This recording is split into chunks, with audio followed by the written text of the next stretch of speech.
चौकन्ना हुआ भारत तो चीन को लगी मिर्ची।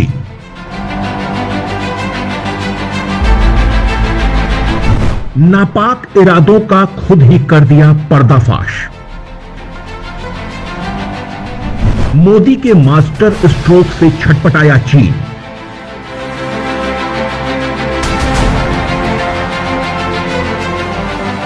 भारत सरकार ने चीन से आने वाले एफडीआई पर सरकारी मंजूरी लेने का नियम क्या बनाया? चीन अब तिलमिला उठा है। यूं लग रहा है मानो भारत ने चीन से आने वाले निवेश पर ही रोक लगा दी हो। चीन ने कहा है कि भारत ऐसा करके चीन के साथ भेदभावपूर्ण रवैया अपना रहा है, जो वर्ल्ड ट्रेड ऑर्गेनाइजेशन के नियम के खिलाफ है। चीन की ये छटपटाहट दिखा रही है कि भारत के लिए उसकी मंशा ठीक नहीं है। आखिर सरकार ने सिर्फ इतना ही तो कहा है कि निवेश से पहले सरकार को बताना होगा और मंजूरी लेनी होगी। इसमें गलत क्या है? लेकिन चीन की बौखलाहट ने उसके गलत इरादों का पर्दाफाश करने का काम किया है। क्या है निवेश का नया नियम? अभी तक कुछ मामलों जैसे डिफेंस, टेलीकॉम, मीडिया, फार्मास्यूटिकल्स और इंश्योरेंस को छोड़ दें तो एफडीआई यानी विदेशी निवेश को सरकार की मंजूरी लेने की जरूरत नहीं होती थी। अब सरकार ने नियम बनाया है कि भारत से सीमाएं साझा करने वाले देशों से भारत में निवेश बिना सरकार की मंजूरी के नहीं होगा, चाहे वो किसी भी सेक्टर में हो। अब तक ये इन्वेस्टमेंट ऑटोमेटिक रूप से हो जाते थे। अब चीन समेत सभी पड़ोसी देशों से एफडीआई पर मंजूरी लेना जरूरी होगा। मैनेजमेंट कंट्रोल पर असर पड़ने वाले एफडीआई पर भी मंजूरी जरूरी होगी। वैसे आपको बता दें कि जर्मनी, ऑस्ट्रेलिया, स्पेन और इटली भी ऐसे ही कदम उठा चुके हैं। कोरोना की वजह से ये कदम उठाए गए हैं। सरकार के इस कदम का लक्ष्य वैल्यूएशन में गिरावट का फायदा उठाने वालों पर सख्ती करना है, क्योंकि कोरोना से फैली अफरा तफरी का फायदा उठाते हुए चीन पूरी दुनिया में अपना निवेश तेजी से बढ़ा रहा है। मिर्ची लगने के बाद क्या बोल रहा है चीन? भारत द्वारा किए गए एफडीआई नियमों में बदलाव पर चीन ने कड़ी प्रतिक्रिया जताई है। भारत में चीन के राजदूत ने इन बदलावों को WTO नियमों के खिलाफ बताया है। चीन की तरफ से कहा गया है कि चीन ने भारत में बहुत बड़ा निवेश किया है।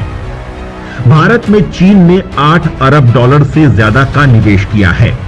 चीन के निवेश से भारत में बहुत सारे जॉब क्रिएट हुए हैं। चीन द्वारा हाल ही में किए गए निवेश का कोई गलत उद्देश्य नहीं है। भारत की तरफ से चीन के निवेश को रोकने के लिए उठाया गया कदम उदारीकरण की नीतियों के खिलाफ है। चीन ने अभी सिर्फ भारत सरकार को एक चिट्ठी लिखकर अपनी आपत्ति जताई है, लेकिन आगे ये मामला WTO तक जा सकता है। चीन ने कहा है कि अतिरिक्त बाधाओं को लागू करने वाली नई नीति G20 समूह में निवेश के लिए एक स्वतंत्र, निष्पक्ष, गैर भेदभावपूर्ण और पारदर्शी वातावरण के लिए बनी आम सहमति के खिलाफ भी है। हालांकि देखा जाए तो भारत ने जो नियम बनाए हैं वो केवल चीन के लिए ही नहीं बल्कि नेपाल, बांग्लादेश, पाकिस्तान, श्रीलंका, म्यांमार और भूटान पर भी लागू होते हैं। लेकिन दिक्कत सिर्फ चीन को हो रही है। भारत ने क्यों बनाया ये नया नियम?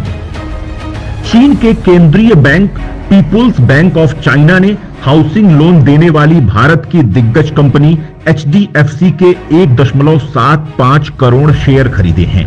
लॉकडाउन के बीच HDFC लिमिटेड के शेयरों में 32.29% की गिरावट आ चुकी है। जनवरी में इसका शेयर करीब 2500 रुपए का था, जो अब 1600 रुपए का हो गया है। इसी बीच मौके का फायदा उठाते हुए चीन ने HDFC लिमिटेड के बहुत सारे शेयर खरीद लिए हैं।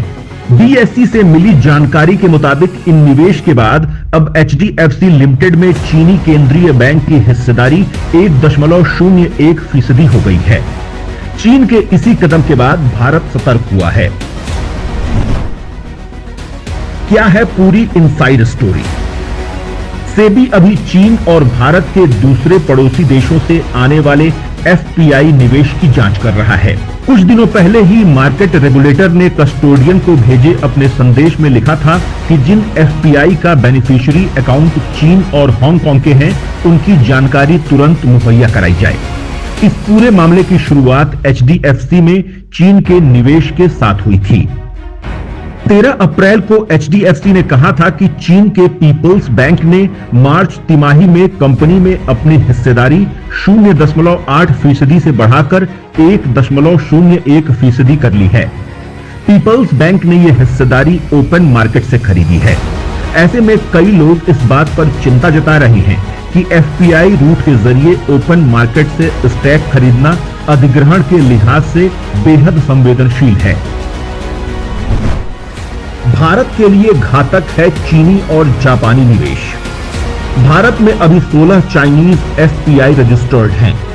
उनका टॉप टियर शेयरों में 1.1 अरब डॉलर का निवेश है। चीन से डायरेक्ट और इनडायरेक्ट तरीके से भारतीय शेयर बाजार में कितना पैसा लगा है, अभी इसकी जानकारी नहीं है। सेबी और डिपॉजिटर्स ने अभी सिर्फ टॉप 10 ज्यूरिडिक्शन का खुलासा किया है। सेबी और डिपॉजिटर्स ने अभी सिर्फ टॉप 10 ज्यूरिडिक्शन का खुलासा किया है, जिसमें चीन नहीं है। एसेट मैनेजर्स का कहना है कि चीन और जापान से होने वाले निवेश को ट्रैक करना काफी मुश्किल है। इन देशों से आने वाला निवेश या तो बहुत छोटा है या फिर वो इंडियन एसेट मैनेजर्स के जरिए निवेश नहीं करते हैं। चीन के पीछे हाथ धोकर पड़ी दुनिया। कोरोना वायरस महामारी स्वास्थ्य संकट के साथ ही अब वैश्विक गतिरोध की वजह बनता जा रहा है। अमेरिका ने खुलेआम चीन को धमकी दे डाली और अब जर्मनी ने तो चीन से भारी भरकम हर्जाना भी मांग लिया है। जर्मनी में कोरोना ने भारी तबाही मचाई है। इस तबाही से गुस्साए जर्मनी ने चीन से हिसाब चुकता करने के लिए कहा है।